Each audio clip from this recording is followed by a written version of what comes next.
Jedna z vecí, ktorú mám na novom Tucsone veľmi rád, je nový asistent pri vycúvavaní, ktorý je založený vyslovene iba na zadných parkovacích senzoroch, ale vie zachytiť auto prichádzajúce spoza mňa. Je to situácia, ktorú riešim dennodenne, keď vychádzam zo svojho dvora a ako ste práve teraz videli, auto krásne zachytilo CR-večku približujúcu sa z boku, nie malou rýchlosťou. Ide o veľmi jednoduchú funkčnú nadstavbu zadných parkovacích senzorov, ale pre mňa veľmi praktickú a užitočnú v každodennom živote, ktorú oceníte napríklad aj na parkoviskách pred nákupnými centrami alebo v podzemných garážach. Nový Hyundai Tucson. Pre niektorých Tucson. Priatelia, toto je nástupca modelu X35, pokiaľ ho viacerí ešte stále považujete za malé Santa Fe. Áno, Korejci sa učia od Nemcov a učia sa neriskovať, v dizajne nerobiť veľké radikálne zmeny.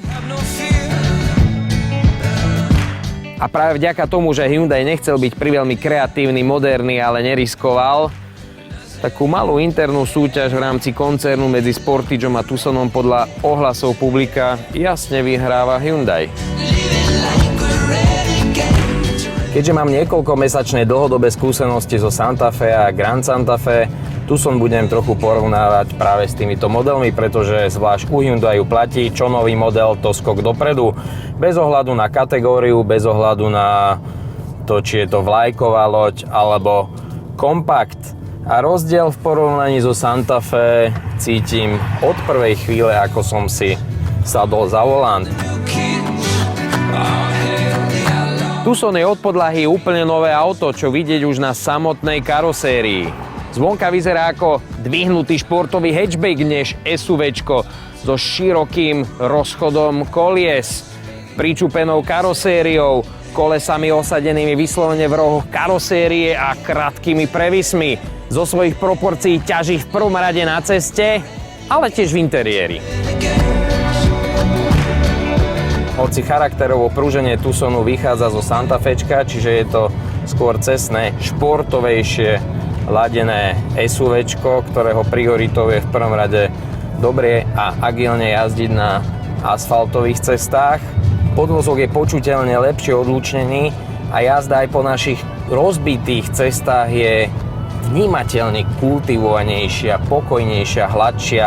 Keď som sa prvýkrát prešiel po betónkach v okolí Bratislavy, mal som chuť kričať bravo, pretože tak lahodnú jazdu, hoci samozrejme ma natriasa a tak ďalej, cítiť tie nerovnosti, ale bola to asi najkultivovanejšia jazda s kompaktným SUVčkom na 19-palcových kolesách, akú som doposiaľ vo svojej kariére zažil. Čiže Korejci sa učia veľkými skokmi a naozaj palec hore za vyladenie podvozka. Tucson preberá od vlajkovej lode Genesis vychytávku v podobe automatického otvárania veka batožinového priestoru bez potreby podkopávať nárazník.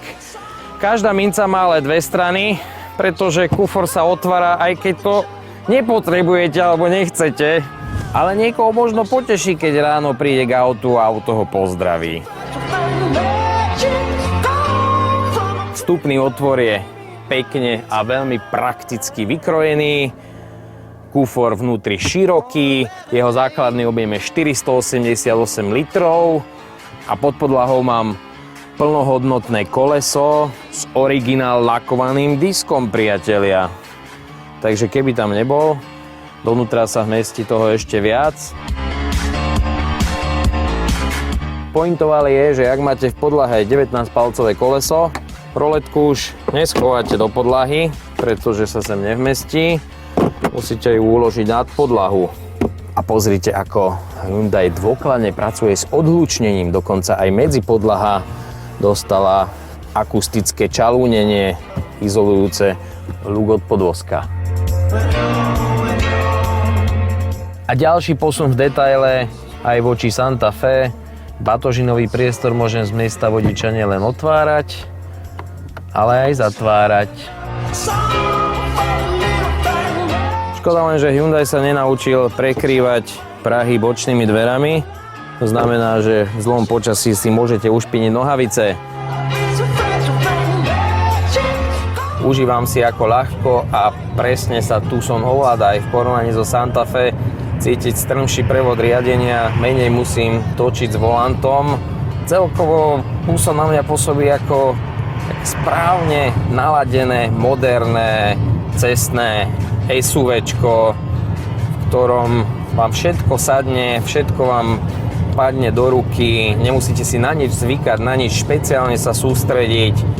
Veľmi dobre a príjemne sa s ním jazdí, či už v svižnejšom tempe alebo po rozbitých, nekvalitných cestách. Možno aj vďaka tomu si konštruktéri mohli dovoliť vdýchnuť Tucsonu viac jazdného komfortu, že o stabilitu sa starajú široké rozchody kolies vpredu a vzadu. Auto sa až tak nenakláňa, naozaj tie nápravy ho v zákrutách veľmi pekne držia a stabilitu v rýchlom tempe, v rýchlych ťahlých zákrutách zase zabezpečuje dlhý rázvor s krátkými prevismi.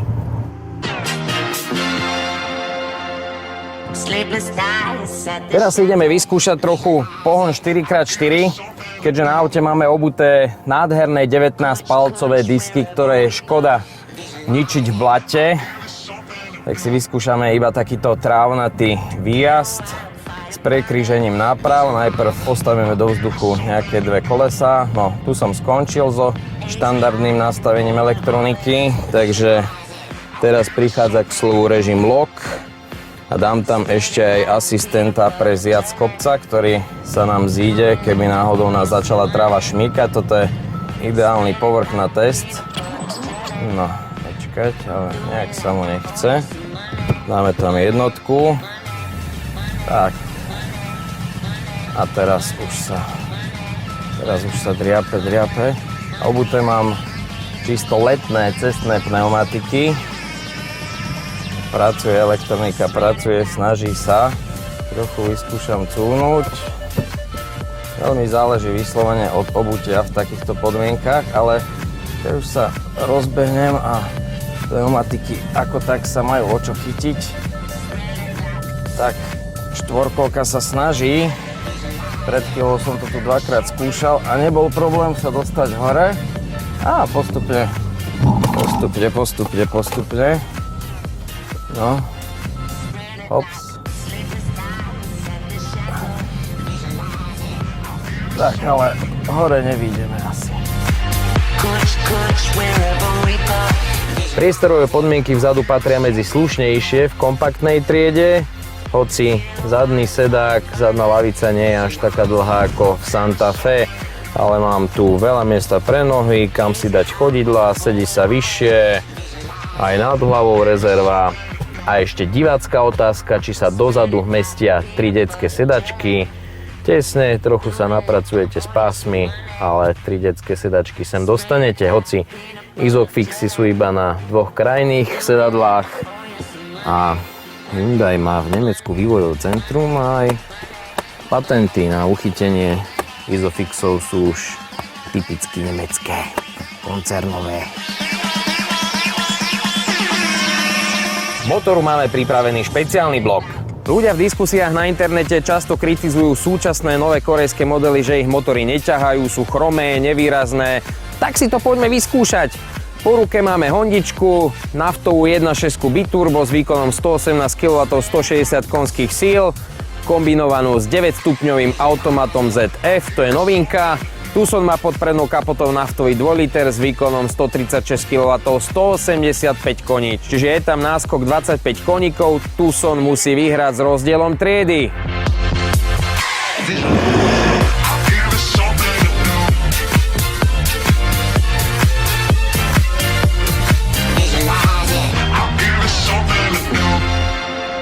A v podstate s rozdielom triedy aj vyhral, aj vďaka novej elektronike automatickej prevodovky a preladenej mape akcelerátora. Ako je na tom naftový 2 liter so spotrebou? No podobne ako väčšina korejských agregátov, nad výrobcom udávanú hodnotu ustreluje, samozrejme smerom hore. V našom prípade, keďže motor má len 3000 km, je to o 2 litre. Namiesto normovanej spotreby 6,5 litra od výrobcu mám priemer 8,5. Faktom ale je, a spomínal som to už v prípade Santa Fe, že korejské motory si potrebujú odjazdiť 20-30 tisíc km, aby si so spotrebou sadli. Rukopis nemeckého vývojového centra značky Hyundai vidieť hlavne v prednej časti interiéru, napríklad na veľkorysých odkladacích priestoroch, na mobil, obrovská schránka, držiaky na nápoje, tiež na ovládacích prvkoch. Všetky tlačidlá sú dostatočne veľké, prehľadné, po ergonomickej stránke veľmi dobre vypracovaný koncept. V porovnaní s doterajšími modelmi niekoľko zásadných zmien, napríklad základné podsvietenie displejov, či už na prístrojnom paneli, alebo tu v strede je čierne a nie modré, čo menej bije do očí a menej ťahá oči v noci. Ďalšia vec, podobne ako Santa Fe, aj Tucson už okrem vyhrievania ponúka aj ventilované predné sedadlá a samozrejme vyhrievaný volant. A samotný tvar sedačiek, hoci na pohľad vyzerajú tak jednoducho americky, podľa mňa je to presne ten istý prípad ako v Santa Fe, že na pohľad vyzerajú jednoducho, ale sedí sa v nich veľmi dobre, komfortne, dobre obopínajú telo. Neviem, či aj nie sú prevzaté jedna k jednej z väčšieho modelu značky. Predošlé Bixenony nahrádzajú stretávacie LED-kové svetlá kombinované s diaľkovými halogénmi. No na môj vkus stretávacie LED-ky svietia do krátkej vzdialenosti, sú príliš nízko nastavené, ale zase ich prínosom je širší svetelný lúč, lepšie osvetľujú cestu na šírku a menej unavujú oči. Trochu ma tiež prekvapilo, že výrobca najprv v ceníku uvádzal cenu za ne 1200 eur, no potom si asi chlapci vstúpili do svedomia a znížili ju na polovicu, na 600, pretože keď v Astre zaplatíte za Matrixové ledky 1250 eur, kto by dal rovnakú sumu za jednoduché ledky v Tucsone? Takže ak prižmúrim oči nad prednými svetlami a nad spotrebou, môžem povedať, že Hyundai postavil jedno z najvydarenejších SUVčiek v tomto segmente, jedno z najvyváženejších.